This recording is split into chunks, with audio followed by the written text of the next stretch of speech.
Hi అండి, నేను మీ త్రివేణి. ఇవాళ మన ఛానల్లో అయితే బొమ్మడాయిల పులుసుని అయితే పెట్టేశానండి.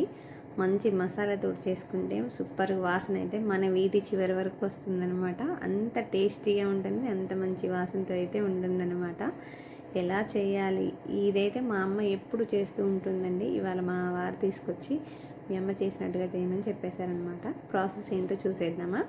ముందుగా కళాయిలో కొన్ని మెంతులు, కొన్ని లవంగాలు వేసేసుకొని, కొంచెం మిరియాలు, చెక్క, యాలుక్కాయ, ధనియాలు, జీడిపప్పు, కొంచెం గసాల, పుచ్చపప్పు, ఎండు కొబ్బరి కూడా వేసేసుకొని ఫ్లేమ్ని సిమ్లో పెట్టేసుకొని మంచి వాసన వచ్చేంత వరకు వేయించేసుకొని పూర్తిగా చల్లారాక మిక్సీ జార్లో వేసుకొని మెత్తని పేస్ట్లా పట్టేసుకోవాలండి.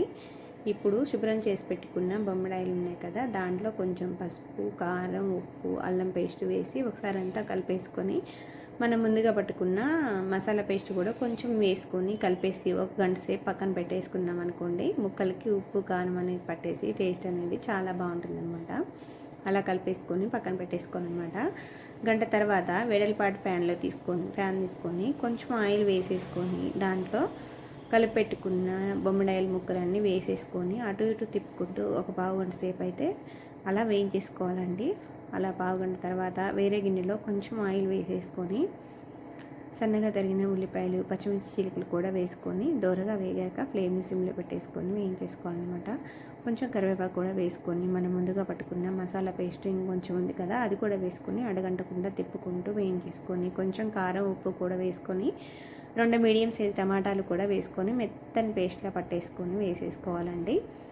అలా మొత్తం వేగి పచ్చివాసన అంతా పోయి ఆయిల్ సపరేట్ అయ్యాక మనం వేయించి పెట్టుకున్న బొమ్మడాయిలు ఉన్నాయి కదా, అవి కూడా వేసేసుకొని ఉల్లిపాయల పేస్ట్ అంతా కూడా ఈ కర్రీకి పట్టేలాగా ఒకసారి అంతా తిప్పేసుకొని ఒక 15 మినిట్స్ అలా ఉడికించేసుకొని ఫ్లేమ్ని సిమ్లో పెట్టేసుకోవాలండి. ఒక 15 నిమిషాల తర్వాత చింతపండు రసాన్ని అయితే మనం పులుపుకు తగ్గట్టుగా వేసేసుకోవాలి. పులుసు కోసం కొంచెం నీళ్ళు కూడా వేసేసుకొని ఫ్లేమ్ని మీడియంలో పెట్టేసుకొని మధ్య మధ్యలో కలుపుకుంటూ ఉడికించేసుకోవాలి. అలా ఆయిల్ మొత్తం సపరేట్ అయ్యి ఉడికిపోయింది అనుకున్నాక కొంచెం కస్తూరి మెంతి పైన కొంచెం కొత్తిమీర చల్లేసుకుంటే అంతేనండి, గోదావరి బొమ్మడాయిల పులుసు సూపర్గా ఉంటుంది. టేస్ట్ అయితే మా శ్రీవారు తినుకుంటూ ఏం చెప్తున్నారో ఒకసారి చూసేయండి. అలా ఎలా తింటున్నారో చూసేయండి. ఒకటే తింటాం అనమాట, అందులో ముళ్ళు ఉండవు, అందుకే గబగబా తినేస్తున్నాడు.